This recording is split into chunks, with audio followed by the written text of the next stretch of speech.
Bakit ka ba nangungutang? Bakit ang iba sa atin ay lubog sa utang? Eh, meron naman tayong source of income, meron tayong negosyo, meron tayong sahod. Pero bakit ba humahantong pa rin tayo sa pangungutang?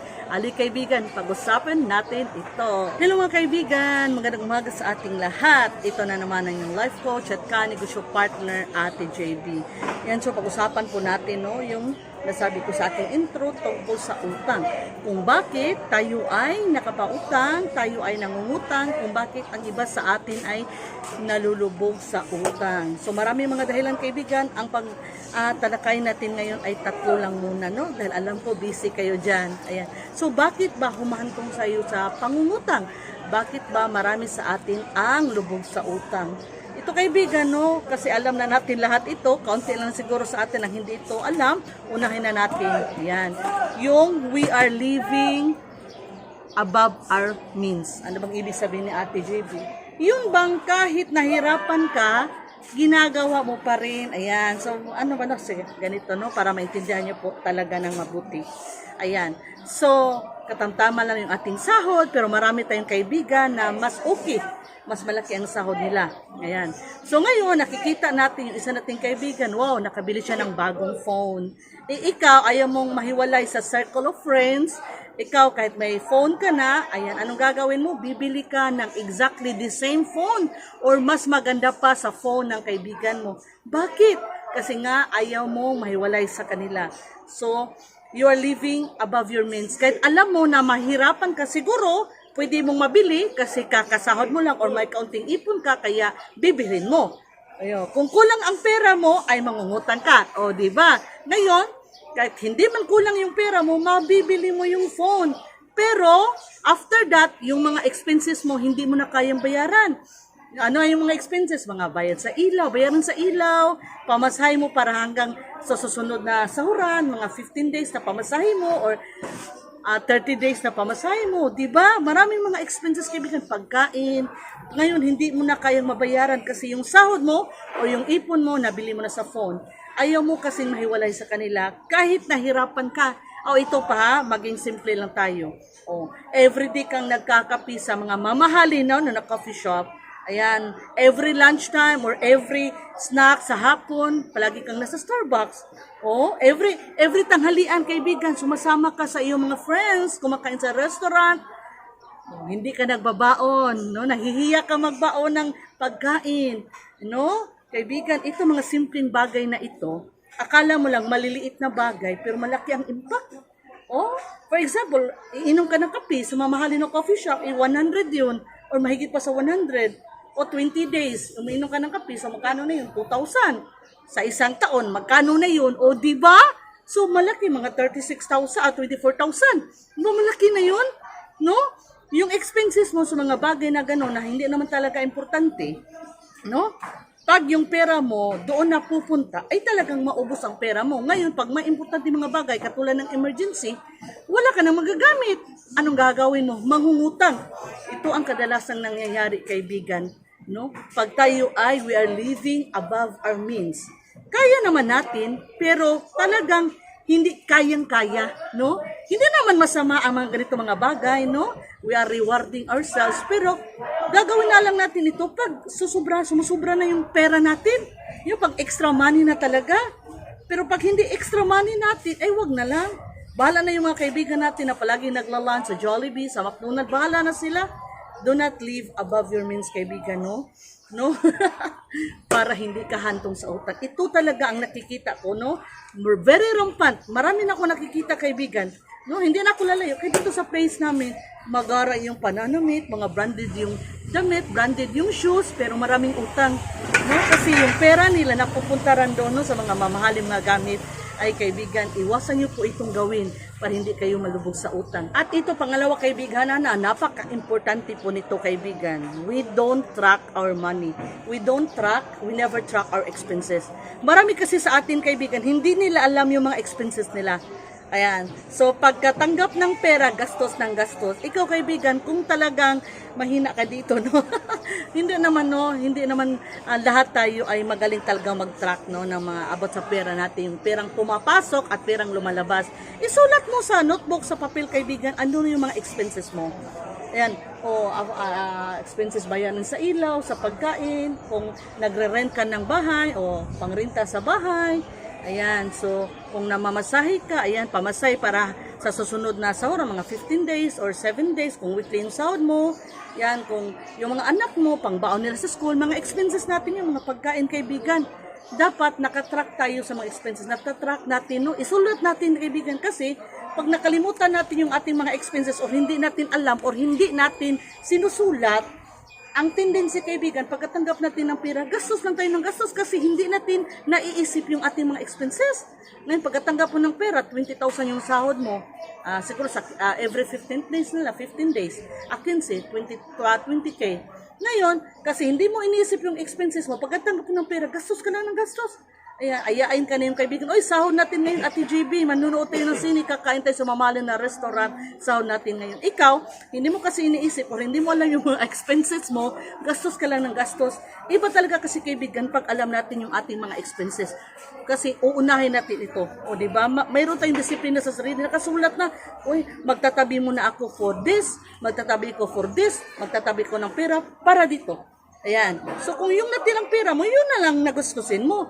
Kasi tayo, pag hindi natin alam yung ating expenses, hindi natin tinatrack, pagkatanggap natin ng pera, ubos biyaya, one day millionaire tayo. Ngayon, pagdating na nabayaran na ng mga expenses, wala tayong pera, ano mangyayari? Hahantong ang karamihan sa atin sa utang. Uy, mapuputulan na ako ng ilaw, naubos yung sahod ko. Hihiram ako ng pera, mangungutang ako kasi mapuputulan na ako ng ilaw. Uy, may mga project sa school yung anak ko, wala na akong pera, mangungutang ako kay kumpare. Di ba? Kasi nga, hindi natin tinatrack yung ating expenses. Dapat, alam natin yung pera, papasok sa atin, magkano at magkano ang dapat ilabas. We should track our expenses, kaibigan, para hindi tayo mangutang. Marami akong nakilala na kaibigan dito sa place namin. May trabaho. Both of them, wife and husband. Silang dalawa mag-asawa, may trabaho. Pero manghiram ng pera kasi mapuputulan ng kuryente. Nasaan yung sahod nila? Wala. Tapos naginastos na nila. Ikaw, kaibigan, i-track mo yung expenses mo, isulat mo at unahin mo ito. Bago mo gastusin yung pera mo sa ibang mga bagay, maglaan ka para sa mga expenses mo. Para pagdating ng bayaran days, bayad days, hindi ka na hahitong sa utang kasi mainilaan ka na. You are saving money for those expenses. Di ba hindi ka mangungutang? And ito, kaibigan, napaka-importante po nito. Kaya pag-usapan talaga natin. This is about emergency fund. Ano ba yung emergency fund? From the word emergency, yung mga bagay-bagay no, na biglaan, hindi natin alam na darating. Kung wala kang emergency fund, ano ba ang emergency fund?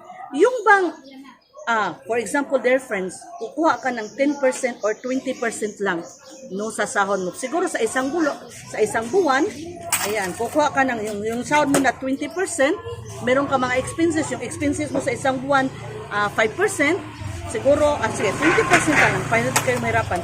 Kung ang sahod mo sa isang buwan ay 20,000, ang expenses mo ay 10,000. 10,000 na lang sa isang buwan. Ngayon, for emergency fund, dapat, kaibigan, may savings ka good for 3 months. Minimum lang. So, kung sa isang buwan, ang expenses natin, ang expenses ko ay 10,000, dapat may savings ako na 30,000. So, good for 3 months. Mas maganda 6 months. So, kung ang expenses ko, mga bayarin ko sa isang buwan ay aabot ng 10,000, dapat may 60,000 ako. Good for 6 months, 10,000 buwan, tapos 6 months, so 60,000 na emergency fund. Para ano itong emergency fund? For emergency. Kung may magkakasakit, kung ikaw magkasakit, hindi ka makapagtrabaho, o may madurukot ka kasi may emergency fund ka. For example, no, nagsara yung pinagtatrabahan mo na company, isa ka sa mga nawalan ng trabaho o nagtanggal sila ng trabaho, isa ka sa mawalan ng trabaho. Ngayon, habang ikaw ay naghanap ng trabaho, meron kang madurukot, good for 3 months. May emergency ka na 30,000. Or good for 6 months. Na ang hirap maghanap ng bagong trabaho, ang hirap. So, meron ka ngayon 60,000, sinave mo ito, nag-save ka, nag-ipon ka ng 10,000 every month, nakaipon ka ng 60,000 sa 6 months. Ngayon, habang wala kang trabaho, at least for 6 months, may magagamit ka habang wala ka pang trabaho. May pangbayad ka sa mga bayarin mo, sa mga expenses mo for 6 months kasi nag-iipon ka. Yung mga taong walang emergency fund, ngayon, Pag bigla ka nagkasakit, wala kang pera pang bayad sa doktor, pambili ng gamot, manghiram ka. Again, balikan natin, nagsara yung company na pinagtatrabahoan mo or isa ka sa natanggal o wala kang pera, mag-a-apply ka ng bagong trabaho, maraming requirements. Pamasahe pa pag ikaw ay nag-a-apply ng trabaho, di ba? Habang ikaw ay nag-a-apply, so wala kang trabaho, anong kakainin ng family mo? Baon sa school ng anak mo, o di ba? Pag wala kang emergency fund, manghihiram ka ng pera. Buti na lang kung may magpahiram sa iyo ng walang interest. Kadalasan sa mga utang ngayon, kaibigan, may interest talaga. So mapuproblema ka, no? Pag ikaw nakahanap ng trabaho, yung sahod mo papunta lang sa pambayad sa utang mo. O di ba ang hirap? Kaya mahalaga ang pagkakaroon ng emergency fund. Pag tayo again ay walang emergency fund, hahantong tayo sa utang. Hindi na rin ako lalay dito sa place namin kasi nagpapahiram ako ng pera. Maraming pumupunta sa akin. Ate JB, pahiram ng pera. Ate JB, nagkasakit yung nanay ko. Ate JB, ganito kasi wala silang emergency fund. Kaya ikaw kaibigan, pag wala kang emergency fund, malaki ang chance, 99.9% hahantong ka talaga sa utang. Kahit may negosyo ka pa or biglang nagsara yung negosyo mo, wala kang emergency fund, kawawa ka. Hahantong ka sa pangungutang. Mabuti na lang kung may magpapautang sa iyo. Kaya ang mga bagay na ito, kaibigan, ay dapat iwasan natin yung iba at yung mga living above our means, iwasan natin ito, yung hindi pag-track ng mga expenses. Dapat mag-track tayo ng ating mga expenses at dapat, kaibigan, meron kang tinatawag na emergency fund. Napaka-importante, no? Tatalakayin natin yung emergency fund, gagawa tayo ng bagong video, bagong vlog para maintindihan nyo talaga ng mabuti. Okay? Again, thank you so much, kaibigan. Tinapos nyo pang dulo yung aking video. Alam ko, makakatulong ito sa inyo. Pag ginawa nyo ito, kaibigan, hindi na kayo mangungutang. Or kung lubog kayo sa utang, sorry, nabulo na naman tayo, makakaahon kayo sa utang. Gawin yung mga bagay na sinasabi ko, kaibigan. Proven and tested nito kasi noon, nangungutang ako. Ngayon, sa awa ng Diyos, wala na akong utang. Thank you so much, God. Kaya epektibo talaga ito. Again, thank you so much, kaibigan. Tinapos yung hanggang dulo yung aking video. Lagi lang natin tanan, kaibigan. Hindi mahirap, hindi yung posible na umasinso ang bahay natin.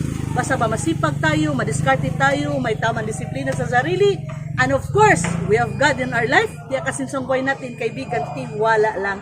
Again, thank you so much sa inyong pagmamahal kay Ate GB. I also love you guys. Aasinso tayong lahat. Claim it, okay? Thank you so much. God bless.